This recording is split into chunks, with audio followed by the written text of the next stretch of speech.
What's up, guys? It's Kayla and welcome back to my YouTube channel.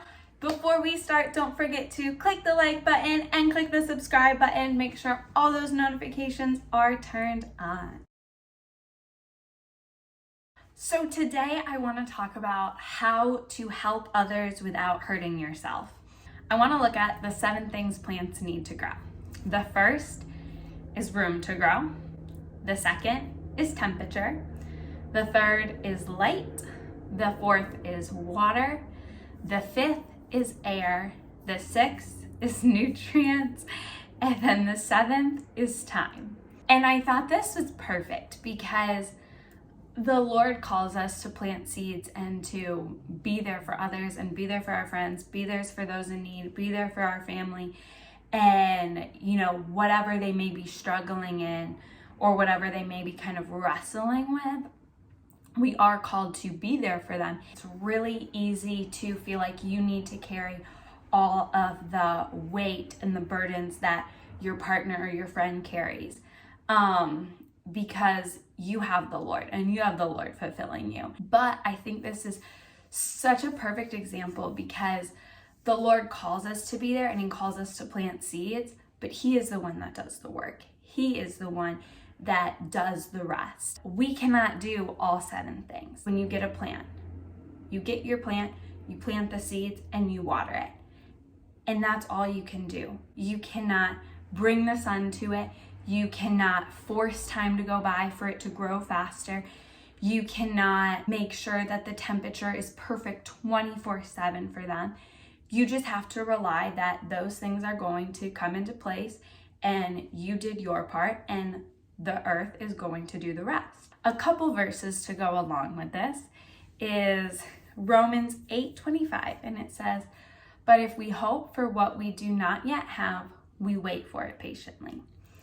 And I think this is a really good verse for me because I feel like I've dealt with a lot of watching my friends and my family suffer in ways that I wish they would never have to suffer. I know God's gonna come through, but for me to be there in the process, to watch them suffer, it's so easy for me to give every ounce of myself to fix that situation and to mend that situation and to fill all those emotional gaps that they're facing in their life. And I love this verse because it basically just says, if we want all those things to happen, we just have to wait patiently. God is going to come through.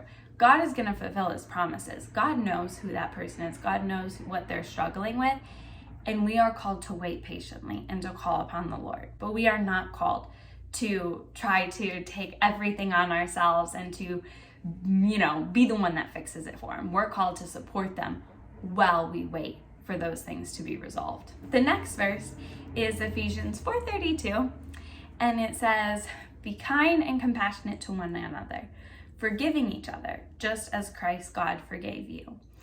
And I think this verse goes along well because that is the way the Lord responds to us, and we are His children, and we are called to show His characteristics and reflect His heart.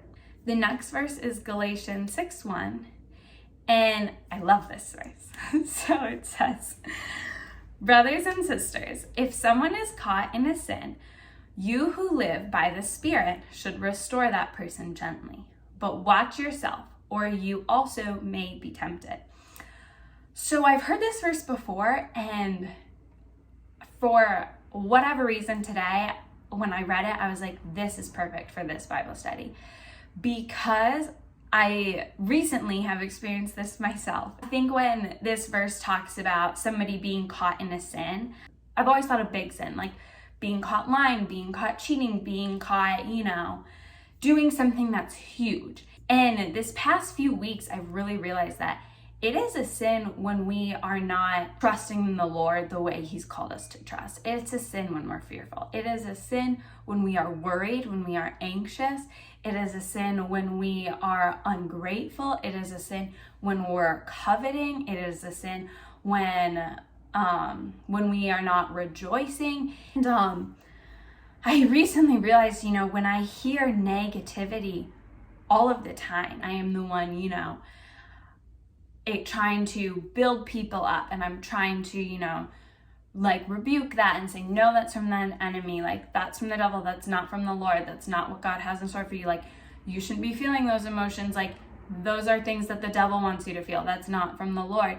You know, being somebody that my characteristic is very much to help, which is great.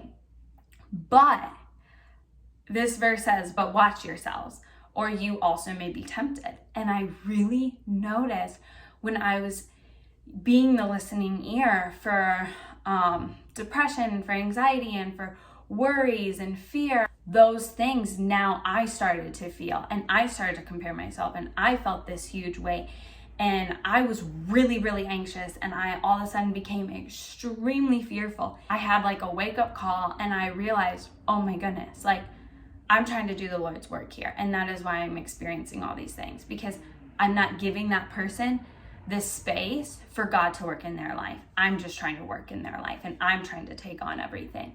Whereas God is the one that takes on our burdens. God is the one that we go to. God is the one that listens to us and comforts us. The last verse I want to read is Philippians 1:6, and it says, and I am sure of this, that he who began a good work in you will bring it to completion at the day of Jesus Christ.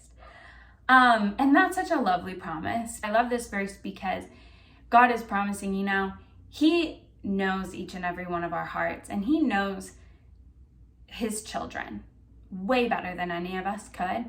And whatever is going on, he is going to bring it to its completion in whoever that might be in our lives. Whatever struggle somebody has, that is not where God is going to leave them. He promises that he has began that good work in us, in every single one of us. And all of those that we love that are hurting or struggling, he is going to bring them out of that, and he is going to complete that good work in them, and he is going to fulfill his promises in them. That is not our job, that is his. Just like a plant, no matter how much we try to control everything, realistically all we can do is plant the seed and water it, and everything else is taken care of, and it's out of our hands. And that's the same with the Lord. So hopefully this was helpful to you guys. Personally, I definitely have a hard time knowing when to let go of things and knowing when I'm overstepping. So hopefully if this is you and you've struggled with this before, or you're on the other end of it, and you are expecting all these things from your friend or your family, you kind of realize like those are things that the Lord's going to fulfill, and he will, and he promises to. And, you know, just be comforted in the fact that he sees you, and he's always going to win the victory. He's always going to win that battle. So I love you guys. Have an amazing week. Don't forget to like, comment, and subscribe.